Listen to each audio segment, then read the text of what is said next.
So hey guys, কেমন আছেন সবাই? আমরা ভিডিও বানানোর জন্য খুবই ইন্টারেস্টিং করার জন্য আজকের ভিডিওটা চলে আসছি সারভাইভ করতে জঙ্গলে।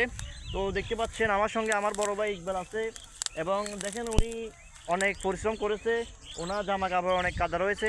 ইকবাল ভাই, আপনি কিছু বলেন। আমি ওই যে এখানে আমার ভাই ব্রাদার মাছ ধরতেছে, এখানে আসলাম। এটা নাকি অ্যামাজিং জঙ্গল। এর আগেও আমার ছোট ভাই বড় ভাইরা আসছিল এখানে দেখতে, তো আমি আজকে দেখতে আসছি। হ্যাঁ, আমি আসলে এই পাথরটা মাইজগো হাতর নামে পরিচিত। আমরা ছোটকালে আসছিলাম, তখন আমাদের 10 বছর 12 বছর ছিল, তখন আসছিলাম এরকম এখানে।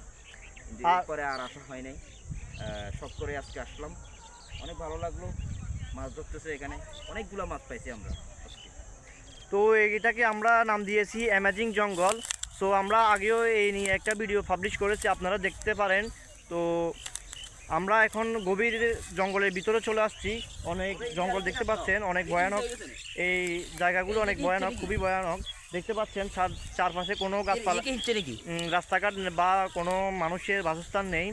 তো দেখেন চারদিকে শুধু জঙ্গল আর জঙ্গল এবং অনেক ভয়ানক ভয়ানক বিষয়গুলো, সবগুলো অনেক ভয়ানক।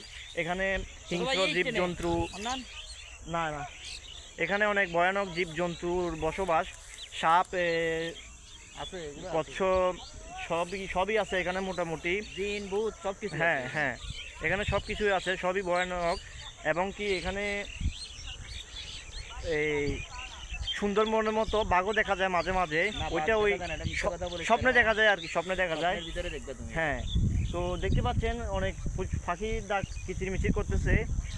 তো দেখেন এই জায়গাগুলো খুবই ভয়ঙ্কর এবং দেখতে খুবই সৌন্দর্যপূর্ণ।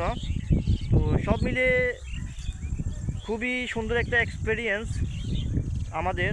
তো দেখতে তো পাচ্ছেন, আসলে আমাদের তো ড্রোন নাই, ড্রোন থাকলে আমরা ড্রোন দিয়ে ভিডিও করে দেখাতে পারতাম অবশ্যই।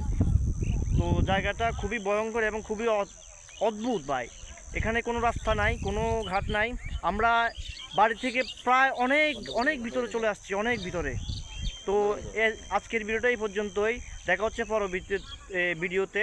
তো আজকের জন্য গুড বাই।